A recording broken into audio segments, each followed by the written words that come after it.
Welcome back friends इन movies box. आज की हमारी मूवी का नाम है जेनिफर्स बॉडी। मूवी की शुरुआत होती है और हम एक लड़की को देखते हैं जिसका नाम नीडी होता है, जो कि मेंटल हॉस्पिटल में अपनी सजा काट रही होती है। नीडी को एक बहुत अग्रेसिव गर्ल दिखाया है जो कि अपनी नर्स को सिर्फ इतनी सी बात पर मारने लगती है क्योंकि उसने नीडी को खाना खाने के लिए बोला होता है, और इतनी सी बात पर वे उसे पागलों की तरह मारने लगती है और उसे अपने इस बिहेव के कारण एक अंधेरे कमरे में सजा के तौर पर बंद कर दिया जाता है। अब वह अपने पास्ट के बारे में सोचने लगती है जब वो एक शांत और सीधी लड़की होती है, और कहानी फ्लैशबैक में जाती है। उसकी बेस्ट फ्रेंड जेनिफर को दिखाया जाता है जो कि पूरे कॉलेज में बहुत फेमस होती है। नीडी की लाइफ में सिर्फ दो ही लोग होते हैं जो उसके लिए सबसे ज्यादा इम्पोर्टेंस रखते थे। उनमें सबसे पहले थी उसकी बेस्ट फ्रेंड जेनिफर और सेकंड था उसका बॉयफ्रेंड चिप। पर नीडी अपने बॉयफ्रेंड से भी ज्यादा प्रायोरिटी जेनिफर को ही देती थी। नीडी की लाइफ में सब अच्छा चल रहा होता है पर उसकी लाइफ अचानक एक मोड़ लेती है जब वे अपनी फ्रेंड जेनिफर के साथ एक बैंड की परफॉर्मेंस देखने के लिए बार में जाती है।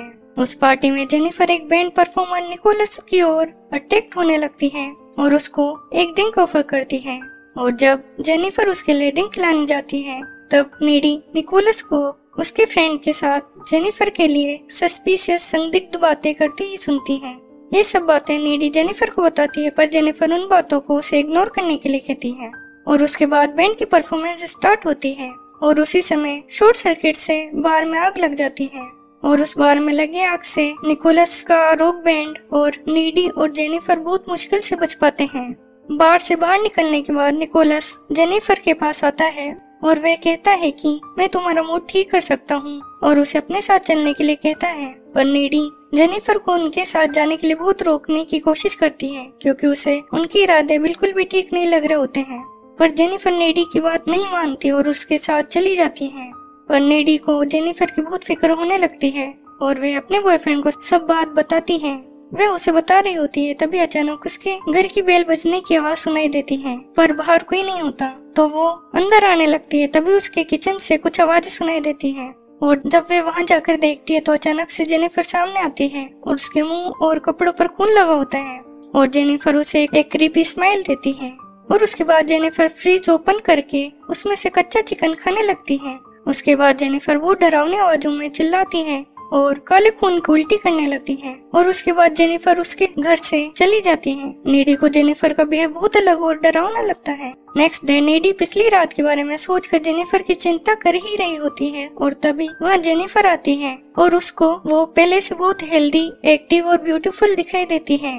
उसके बाद उनके टीचर क्लास में आते हैं और पिछली रात को बार में लगी आग के कारण मरे हुए लोगों की बात पर दुख जाहिर करते हैं। सब इस बात को सुनकर दुखी होते हैं, पर ये सुनकर जेनिफर अपने टीचर की उस बात का मजाक बनाने लगती है, और उसको देखकर ऐसा लगता है कि जैसे मौत उसके लिए एक मजाक हो। नीडी को उसका पिछली रात का और आज का बिहेव देखकर उसमें बहुत चेंज फील होता है, और ऐसा लगता है जैसे अब उसके अंदर की ह्यूमैनिटी मर चुकी है।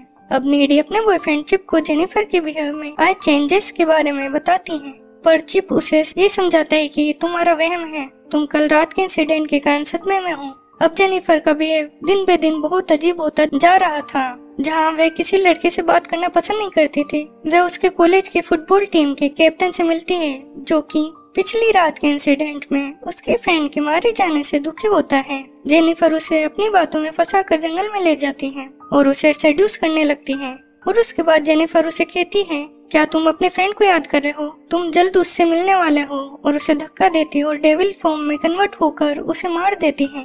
किसी का भी खून पीकर जेनिफर पावरफुल हो जाती थी, जिसका पता हमें तब चलता है जब जेनिफर नीडी से फोन पर बात करते हुए अपनी जीभ को लाइटर से जलाती है, और उसकी जीभ पल भर में ठीक भी हो जाती है, और वो नीडी को कहती है, आई एम द गॉड। और अब 1 महीने का समय गुजर चुका होता है और जेनिफर बहुत वीक, अनहेल्दी और बीमार दिख रही होती है।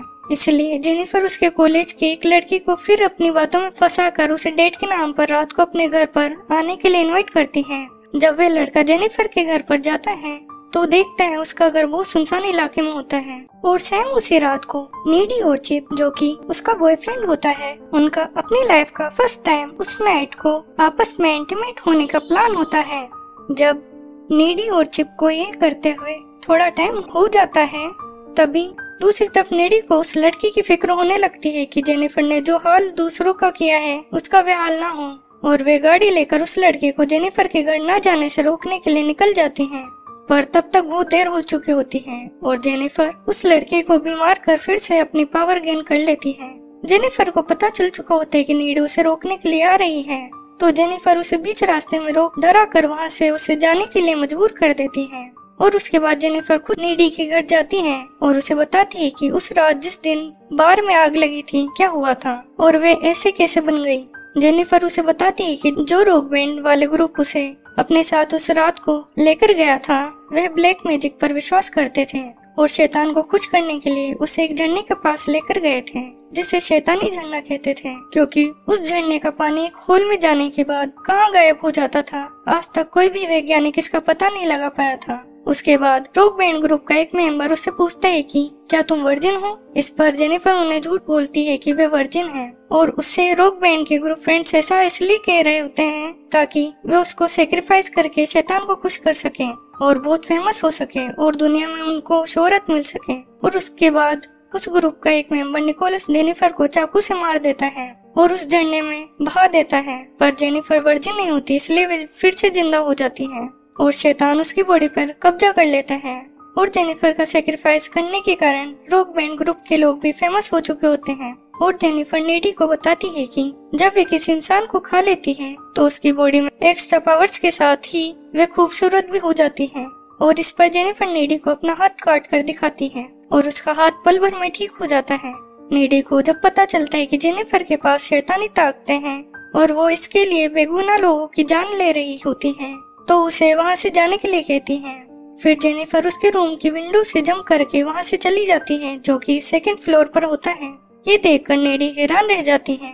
अब नीडी जेनिफर को रोकने के लिए पैरानॉर्मल बुक्स में रिसर्च करती है और उस बुक से उसे पता चलता है कि जेनिफर को रोकने का एक ही तरीका होता है कि उसके दिल में चाकू मार दिया जाए। उसके बाद नीडी चिप को इन सब बातों के बारे में बताती है, पर चिप उसकी बातों का कोई खास रेस्पॉन्स नहीं देता है, ना यकीन करता है। इसलिए नीडी अपने बॉयफ्रेंड चिप को जेनिफर से सेफ रखने के लिए उससे ब्रेकअप कर लेती है। और अब कुछ दिन बाद दिखाते हैं कि जेनिफर फिर से कमजोर और बीमार दिख रही होती है। उसे अपनी पावर और जवान दिखने के लिए एक शिकार की जरूरत होती है और इसके लिए जेनिफर अपने कॉलेज फंक्शन का समय चुनती है, क्योंकि उस समय सब फंक्शन में बिजी रहने वाले थे और किसी का ध्यान जेनिफर पर नहीं जाता। पर दूसरी तरफ नीडी को जेनिफर पर पूरा शक था कि वे इस फंक्शन में किसी को नुकसान पहुंचाएगी। नीडी भी इसके लिए पूरी तरह तैयार रहती है। नीडी फंक्शन में लो शोल्डर बैंड को परफॉर्मेंस करते हुए देखती है जो कि अब बहुत फेमस हो चुके होते हैं। उन्होंने जो जेनिफर के साथ किया उसके लिए नीडी को उन पर बहुत गुस्सा आता है और दूसरी तरफ नीडी को अपने बॉयफ्रेंड का इंतजार करते हुए बहुत समय हो चुका होता है और फंक्शन में उसे जेनिफर भी कहीं पर दिखाई नहीं दे रही होती है। इस बात से वे घबरा जाती है और चिप के घर पर उसे देखने जाती है, पर चिप की माँ से उसे पता चलता है कि चिप को घर से निकले हुए बहुत टाइम हो चुका होता है। इसलिए नीडी अब चिप को ढूंढने निकल जाती है और दूसरी तरफ दिखाया जाता है कि जेनिफर चिप को बीच रास्ते में मिलती है और उसे बताती है कि नीडी का किसी और के साथ अफेयर था, यही वजह थी जिसके कारण उसने तुमसे ब्रेकअप किया। और उससे बात करते हुए जेनिफर चिप को अपने साथ एक सुनसान जगह ले जाती है और उसे सेड्यूस करने लगती है। किसी को मारने का उसका यही तरीका होता है और जेनिफर चिप को किस करने लगती है, पर चिप जेनिफर को ये कहकर रोक देता है कि वे नीडी से प्यार करता है और वह ऐसा नहीं कर सकता।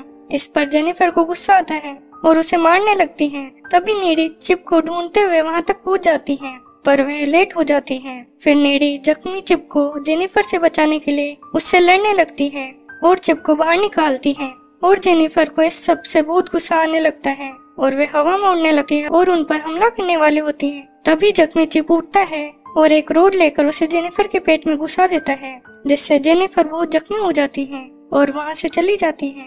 अब नीडी जख्मी चिप को वहाँ से ले जाने लगती है, पर चिप उसको कहता है कि अब बहुत देर हो चुकी है और वह नीडी से माफी मांगता है और कहता है कि उसे उसकी बातों का विश्वास करना चाहिए था। फिर दोनों एक दूसरे को आई लव यू कहते हैं और इसी के साथ एक बहुत इमोशनल सीन के साथ चिप भी मर जाता है।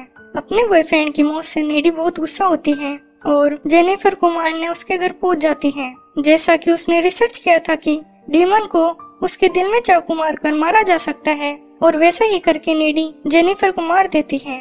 पर जेनिफर और नीडी की लड़ाई की आवाज सुनकर उसकी माँ उनके रूम में आ जाती है और देखती है कि नीडी ने जेनिफर को मार दिया होता है और उसके बाद से नीडी को मेंटल हॉस्पिटल में शिफ्ट कर दिया जाता है। और उसके बाद नीडी को हवा में उड़ते हुए दिखाया जाता है क्योंकि जेनिफर जिसमें कि डेविल होता है उसके काटने के कारण उसमें भी स्पेशल पावर आ चुकी होती है और अब नीडी उन पावर का यूज करके वहाँ से निकल जाती है और उसी जर्नी के पास जाती है और उसे वहाँ से वही चाकू मिलता है जिससे उन्होंने जेनिफर को मारा होता है। उसे लेकर वे वहाँ पहुँच जाती है जहाँ रॉक बैंड के सभी मेंबर्स अपनी कामयाबी का जश्न मना रहे होते हैं। नीडी उन्हें उसी नाइफ से मार देती है और इसी के साथ मूवी खत्म हो जाती है।